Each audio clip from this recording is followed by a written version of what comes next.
Okay. Good morning. Today is Wednesday. No, today's Thursday. Sorry, Thursday. Hey, Thursday. Wow, the weeks just be going by. Yeah, I wanna circle back to Nicki Cardi, and I want to be clear. The reason that I want to talk about this is because I'm a black woman.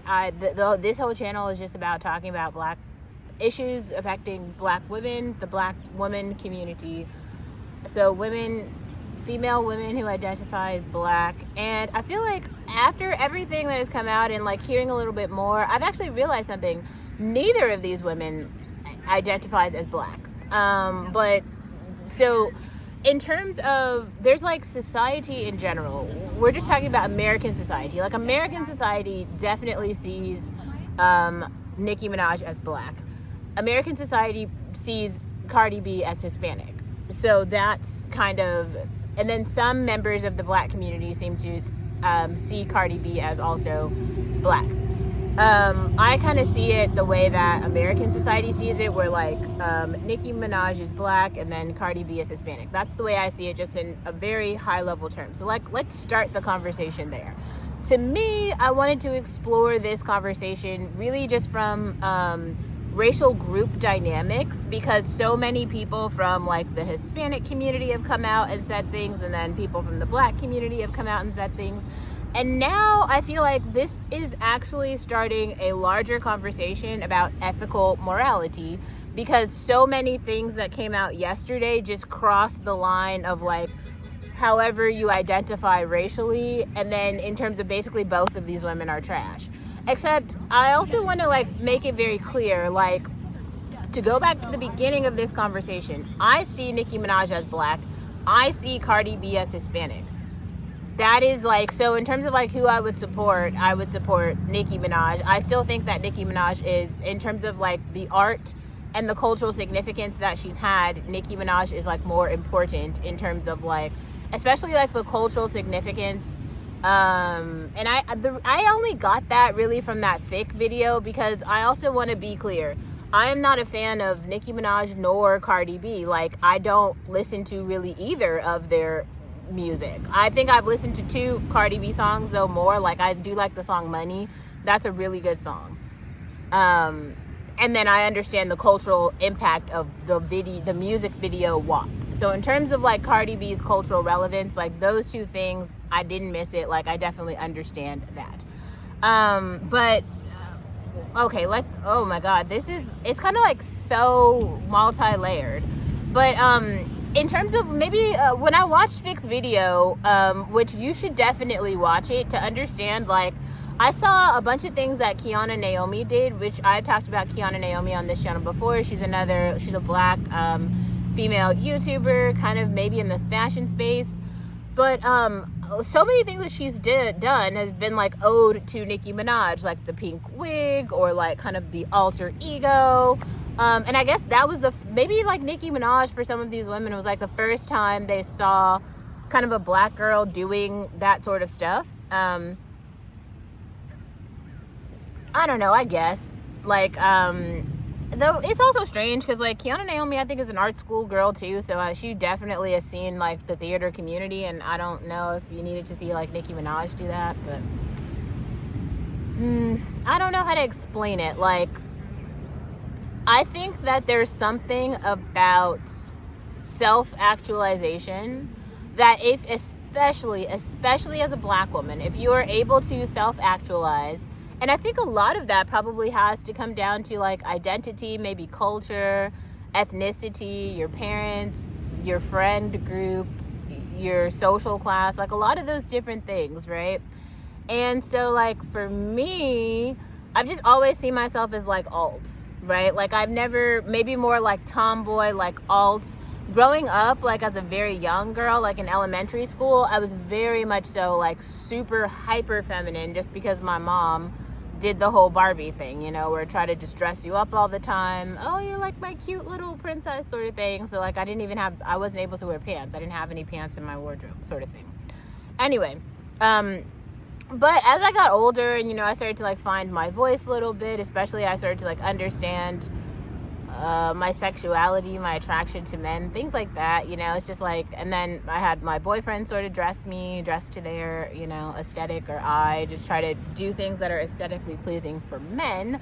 And then like really growing into my own as an adult and figuring out, you know, things that are aesthetically pleasing to me. Like I definitely will say there have been like artists in music that have helped me identify that. And I've seen a lot of people, especially Black women, talk about this sort of self-exploration arc through Beyonce and her albums. I do think that there's something there where you could follow Beyonce's story arc album by album and be able to understand her growth as like a person, as a Black woman.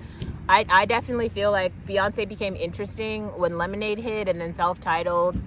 Really everything from Lemonade.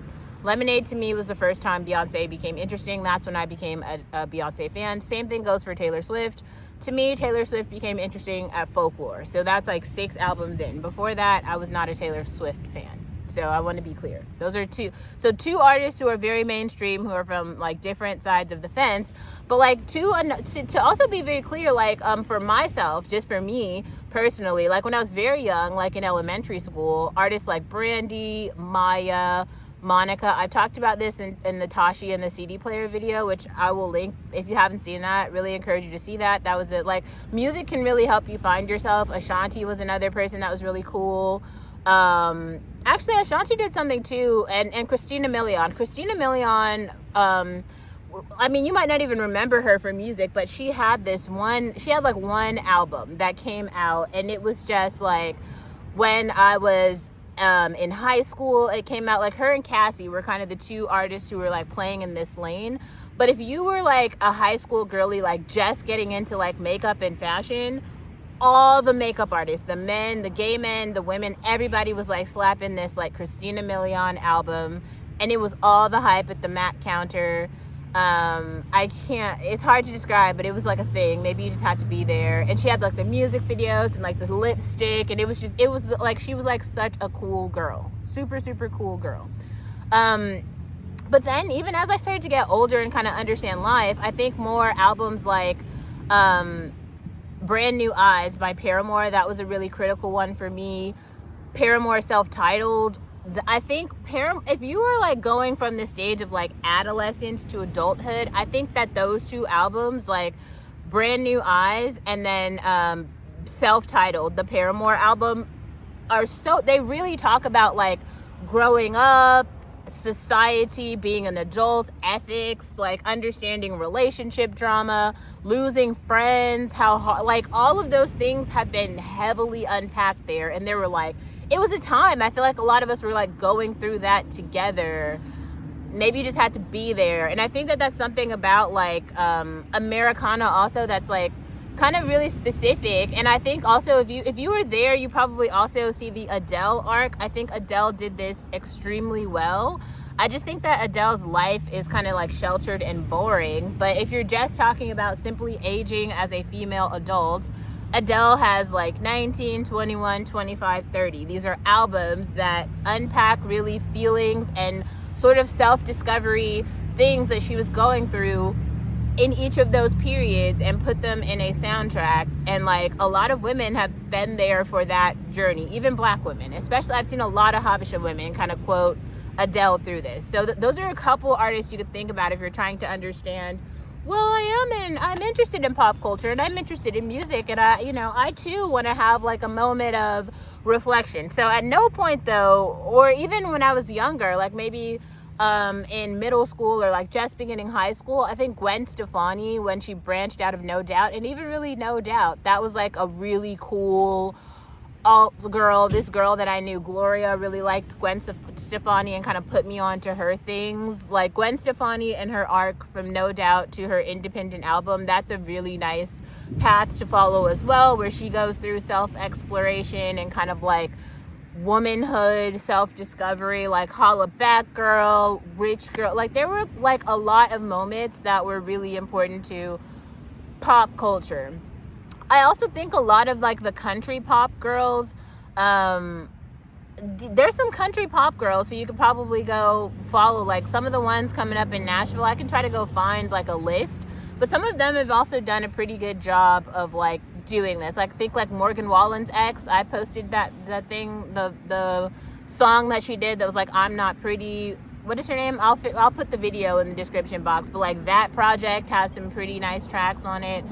Hobbin has done this with her like EPs, her self-titled EP, or Ruth B. That's another one who I thought was really good. Her latest project with like that was actually a really big one for me. Ruth B's self project was pretty good, but that was a long way around saying a bunch. But let's go back to Cardi B and Nicki Minaj, because at no point though in any of my journeys were there like Nicki Minaj or Cardi B moments, tracks, albums that were just like, oh my god, these are so, like, I missed the Nicki Minaj train. I gotta say, like, in all of my experience with art and like development, there was no point where I was a Nicki Minaj fan. And where I landed on like the beauty spectrum, like, and I've been pretty heavy into fashion and modeling, like, I've never heard anybody refer to Nicki Minaj as pretty. Like, literally, from my cousin Julius, who my Italian cousin called her ugly multiple times. Like, he like hates her look. And it's more, I don't even think it's about like hating her look, because I do think there's like a sector of women in New York who are just like that. And I feel like I'm seeing them more as we see more like Ice Spice come out, and like Bia, all of like those women.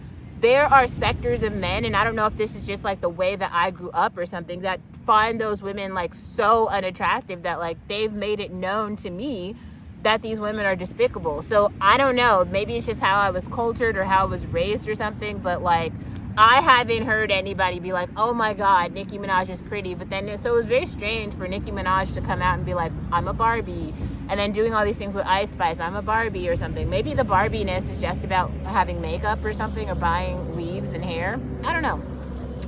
Either way, so for me, it was kind of not a wake-up call, but almost just like a moment of clarity. Like, oh, this is how Nicki Minaj sees herself. Like, I don't agree, but like, and it also was like other black women clearly saw themselves in her too. Though I think it's very strange, like Nicki Minaj has this extremely long Indian pink weave and like so much makeup, like so much face filter, body modifications, like that is not beautiful. But a lot of black women seem to find that to be like their personal beauty standard.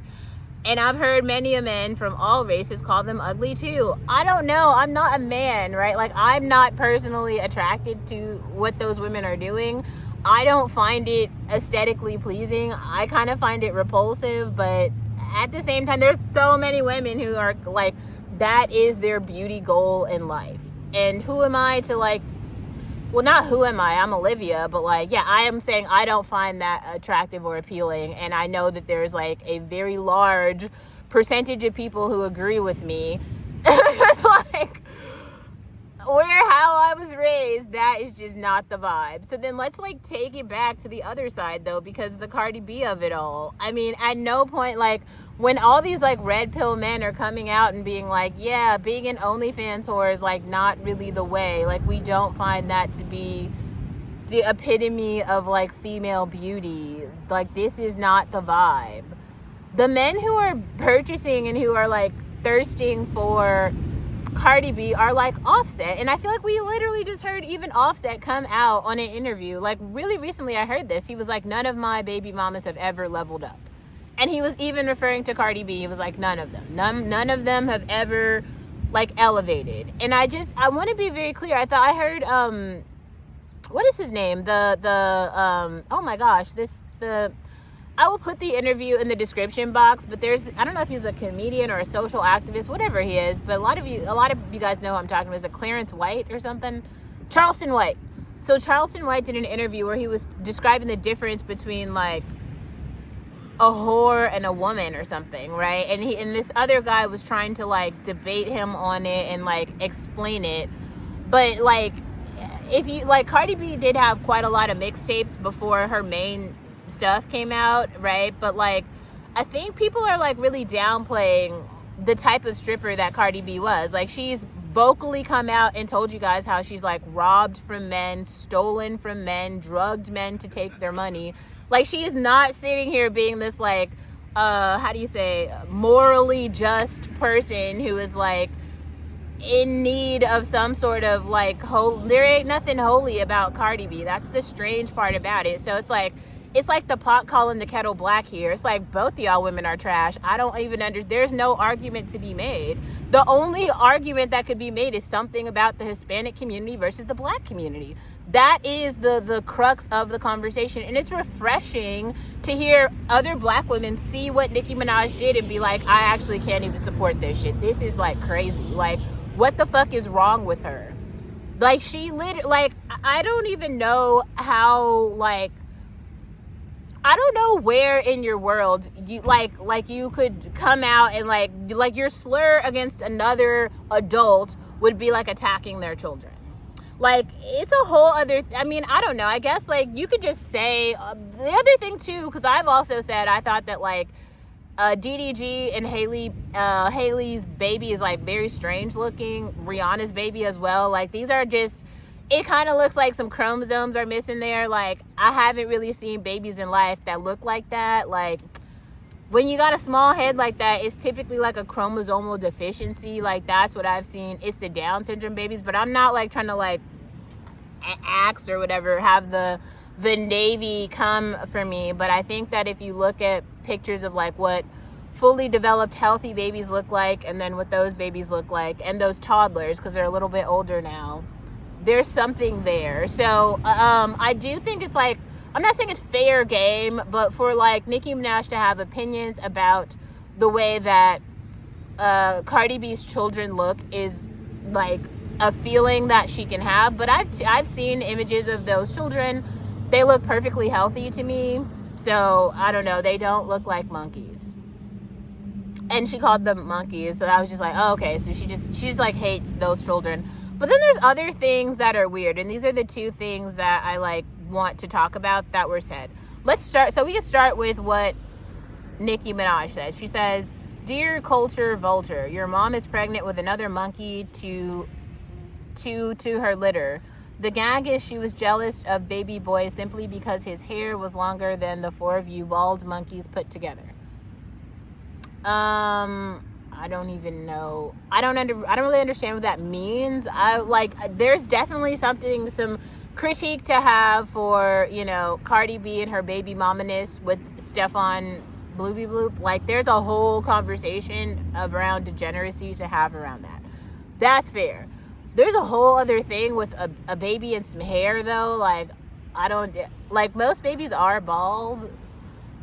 And then, like, Cardi B's kids, though, like, have hair. So, I don't, like, kind of understand the argument. And then, like, it just is kind of weird for, like, for an argument that started with two adults to bring in the baby. Because, like, Nicki Minaj and her baby are, like, weird. Like, Nicki Minaj and her family are strange. Like, her husband is a pedophile.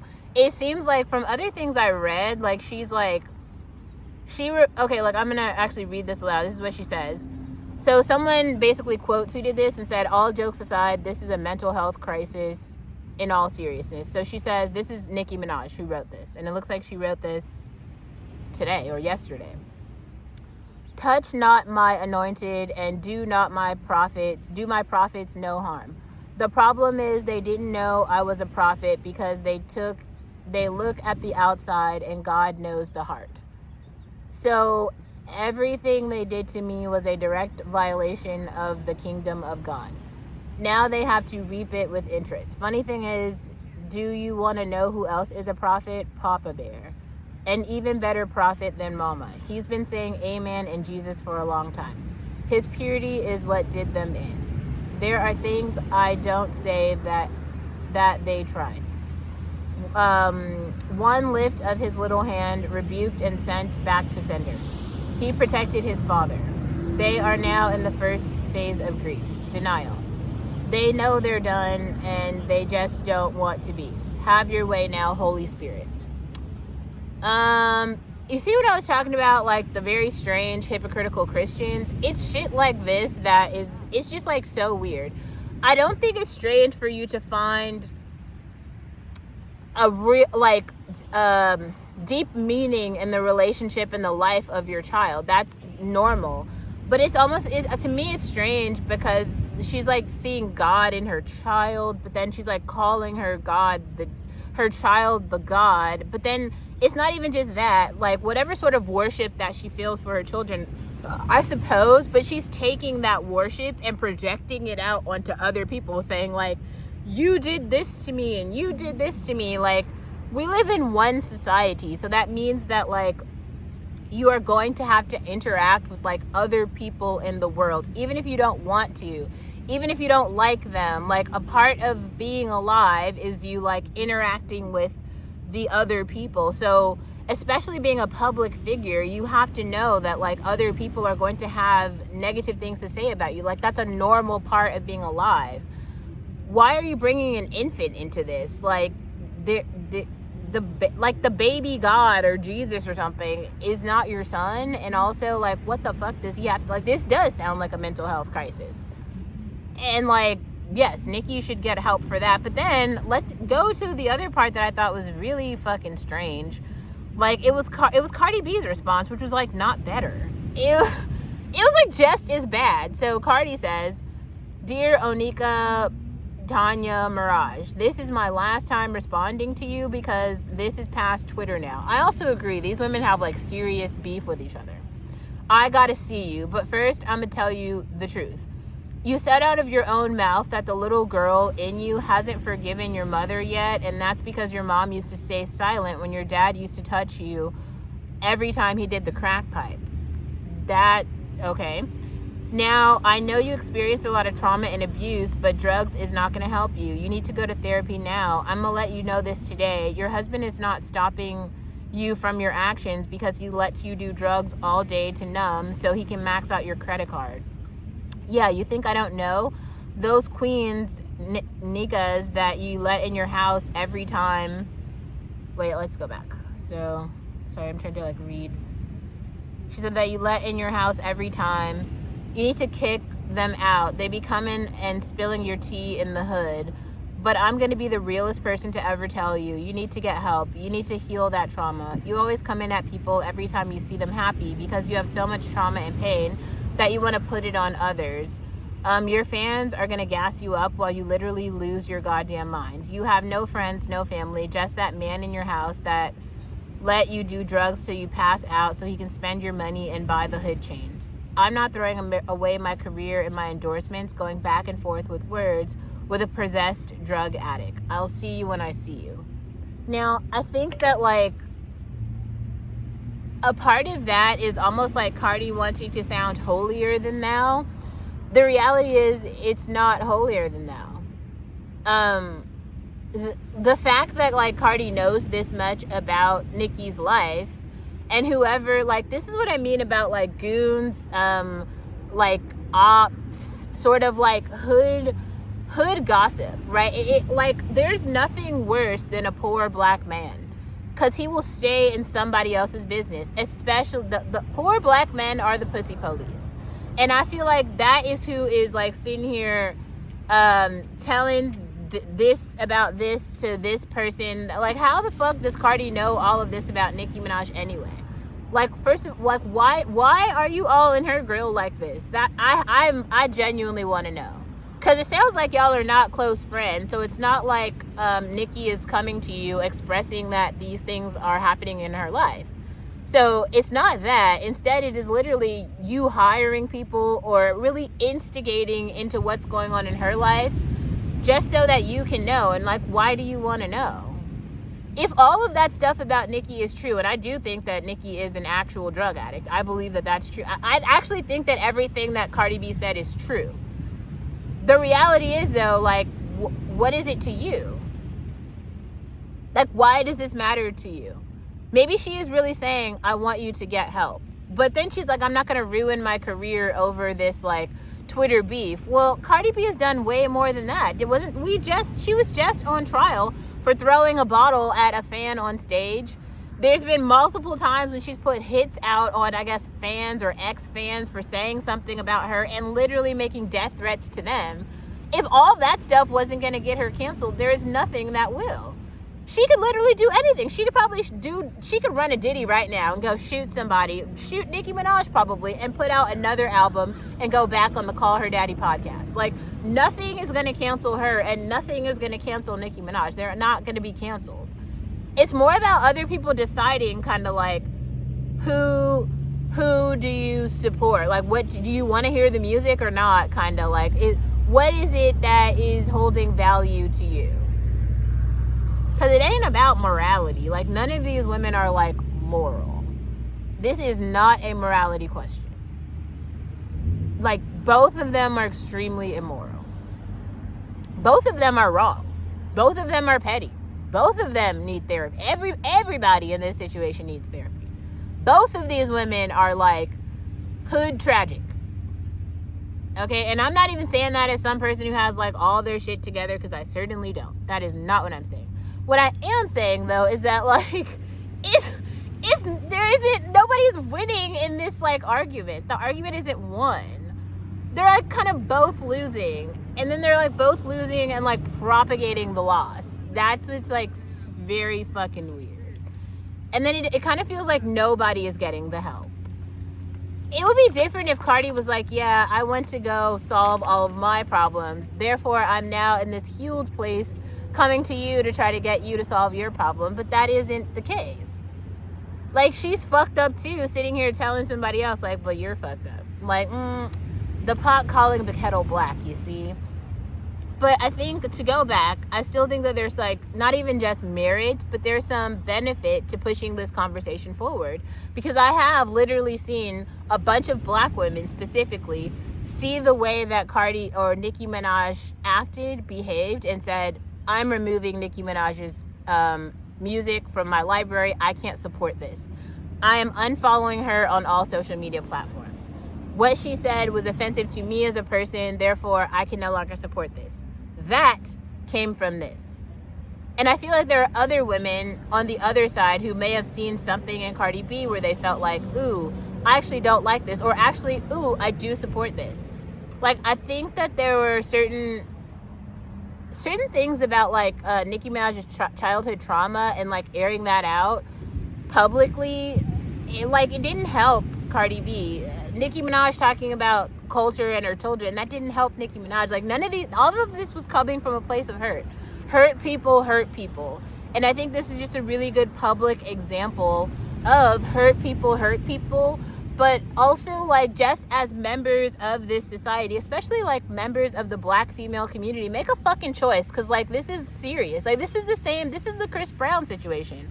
Like, y'all have literally seen a man drag women to hell, beat people over the head with bottles, and some people are still, like Betty right now is still going to the concert. Like, you support that. So, you know, when his next girlfriend comes with a fucking concussion and a black eye, just know that you paid for it. You bought the ticket. You streamed the music. Like, you are supporting this bad behavior. And I think it's important to know that, like, you do get, like, a say. Like, you do, like, we have one society, right? So, like, you can literally sit here and be like, I don't condone that behavior. That behavior is just not acceptable for me. Therefore, like, I won't be participating. Or you will, like, whatever the however you feel about it, right? But it isn't like you have no power. You definitely do. Because I never got the hype of Nicki Minaj anyway. And she's not pretty to me. So, like, and it's very strange for you to see God, like, find your baby, your literal fucking infant, and your pedophile husband as being God and a Messiah, and then pushing those ideas out to the rest of the world.